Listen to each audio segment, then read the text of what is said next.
In the name of Allah, most compassionate, most merciful. Dear viewers, welcome to our channel Learn with Mega. Today I'm going to present another element of fiction which is called characters. Of course, when I say characters are the people in the story and they are a basic element in the story. So in order to be able to interpret characters in a literary work, I have to understand some issues like how does the writer present a character in his work, and what are the characters conflict. These are and of course what is his story in this work. These are important elements to consider when I analyze or interpret a character. So mostly characters, they are people in the story, and there is a general classification of characters in fiction, namely there are protagonists and there are antagonists. Okay, for protagonists they are always, of course, the main character of the story.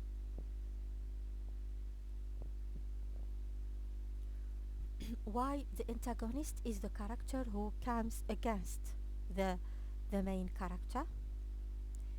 Of course, it can be sometimes enemy, sometimes no, sometimes only someone who is different from in views or in opposition with the main character. It should not we should not put in our mind that the antagonist is always a villain, a person who is villain. Now, this now important to consider. This is something important. Is how does the writer present the character in his fiction, in his literary text, either in his novel, in his short story, or in his drama. So when I say characterization, I mean it is the process, it means the way how the writer reveals the personality of the character to the reader. And here there are many ways the way how he presents his character. There is a direct way, like when the writer describes the physical appearance of the character, or he only focuses on his actions or thoughts, or the kind of conversations the character engages in. We look through what he talks and we can deduce his thoughts and as a result his personality, uh, and his conversation with other characters and the conversation of other characters about the main character. Mostly when there are two other or more people talking about the main character, we have to pay attention to what they are talking about the main character, because it could be revealing.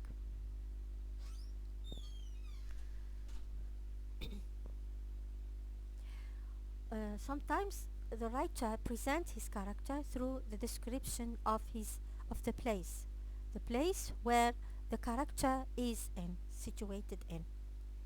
And there is a very good illustration where in the story of Edgar Allan Poe's short story, The Fall of the House of Usher. I guess most of the learners of English language know this story. It is the story of the narrator, or who comes out of an invitation from his friend Roderick Asher, inviting him to his castle to console him in his loneliness and desolation. So the first thing, when the narrator arrives to the estate of Roderick, he has remarked, of course, many things, and the most important thing is the decaying trees which were surrounding the estate. And the decaying trees is a sign of death. And eventually, Roderick Asher died by the end of the story. He was in a devastated state of mind. Also, when the main character enters into the room of Roderick Asher, he was The first thing, he had the impression that the room was dark, dim, the curtains were closed. All this, and there is a lot of description of the setting of the room which indicate and reveal too much about the depressive state of mind of Asha. Also, the writer can present a character through a direct opinion or indirect opinion. It can be implied or overt or implied, okay? Either through a direct statement or through the use of other devices like allusion, like symbols. They can be revealing in some works about the main character. And last one, choosing particular names, giving particular names to characters which mirror their personality, like Mr. White, Mrs. Black, honor or justice, names of virtues, for example. So another aspect in character analysis is to look for character conflict. This is very significant in character analysis. When I say conflict, it is a struggle. The main character is in a struggle with another force. This force can be internal within himself or against another external force, right? So, when I say a conflict, it is the struggle between opposing forces where the central character fights against some force. This conflict can be of two types. Can be internal as it can be external. It depends, right? It depends on the message of the writer would like to convey. So as far as internal conflict is concerned, it is inside from its name internal, so it takes place inside the person's mind. A good illustration, I have talked about the story of Evelyn in earlier video, and in this James Joyce story, Evelyn, we saw that Evelyn was in a dilemma between two choices, whether to stay at home and having the same fate as her dead mother, which was very dark uh, fate, or the second choice is to leave her father and her brother for a better life and marry Frank. This was a good illustration of internal conflict. As far as internal conflict, it takes many manifestations, right? Uh, the external conflict, first, it can be between the main character and another person in the story, as it can be between the main character with another group of people, as it can be between the main character with the conventions of a particular society or community, or it can be against a non-human force. Here, non-human force, it can be against a struggle against nature or against animals. These all what we call external conflict, and of course this also external conflict is also revealing. This is why we have to focus on the conflict the main character is going through. It is very important because it is related to the message the writer would like to convey. And a good example is the force of the storm in Ernest Hemingway's The Old Man and the Sea, where the main character is an old fisherman called Santiago. He was able to catch a big marlin, but unfortunately he was attacked by many sharks. But Santiago's persistence to bring the marlin home, in addition to his fight against the sharks, against the storm, all this is very suggestive. All this is a kind of external conflict. And in interpreting this conflict, we come up to the idea that it shows or it demonstrates man's struggle against fate, okay? Among, of course, other themes. So in addition to what we call protagonist and antagonist, we can talk with another terminology about characters. When we say round characters and flat characters, is also another classification. And most of the time, round characters are fully developed characters. They are complex characters. They change, they grow by the end of the story. They are very convincing kind of people. They resemble real life people. So it is. They are most of the time they are the main character. Whereas flat characters are the opposite, completely the opposite of round characters. All right. So they have no complex emotions, no complex personal goals or personality. They do not change or develop, and they mostly conform to a stereotype. And there is also another terminology to flat characters. They are also called one-dimensional or two-dimensional characters. Also, characters can be dynamic and static. It is from its name. Dynamic characters are characters who change by the end or during the story or by the end of the story, and this change can be at different levels or in any level of their life. It can be a physical change, it can be social ladder, or economic change or educational change. Whereas static characters are the opposite.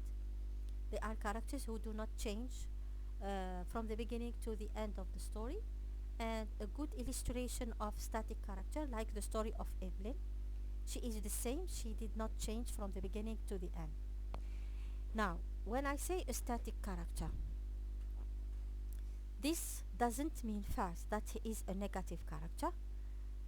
First, it doesn't mean that he is a secondary character, because sometimes a static character is a round character, is the main character. Why does the writer choose the main character to be static? That means the main character does not change because the message goes through this static character, like Evelyn in James Joyce. So here we have to take into consideration the following points, please. That, so, not all, as I have said, not all static characters are flat. It means, it doesn't mean that this is a static character, so he should be flat. It means secondary character. No, yes, it can be, but it can also be a round central character. It is not limited to only flat characters. Also, a static character can be a round character, as I have explained. And the most important function of the flat characters is that they assist round characters and their development most of the time. Now we come to the last important point now, which it is writing analytically about character. How I write analytically, it means how I interpret a character within literary text. Okay. Of course, most of the time when I write about character, we always choose the main character, because the main character, he is or she is the one who carries or the theme of the writer, right? So here I have to take the important points or ideas in my writing, regardless of their organization, because the organization of these themes, it depends on the style of each individual in drafting his paragraph. But this information should be present in the text, in the paragraph. So the paragraph must include first what is the story of this character in the work, to what is his relation with other characters, and his important moments in the story, like moments of joy, moments of crisis or transformation. And the most important thing is his conflict. Then also to consider in my writing is how does the writer present this character, And I have explained what we mean by mode of characterization. So, is it through physical appearance, moral qualities, other characters' views, type of name, etc.?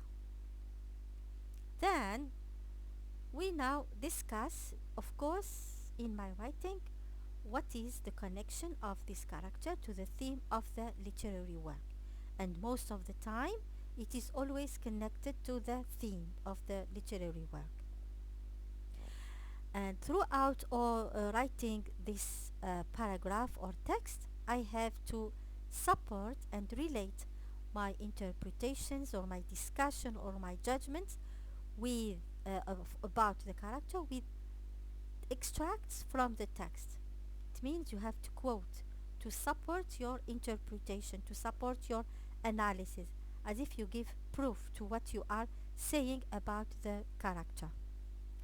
At every level, at every point you are talking about the character, it is very important to quote or to paraphrase from the text as an argument to about your interpretation. So that's all about character analysis in a literary text. See you in another video with another element. So thank you for your attention.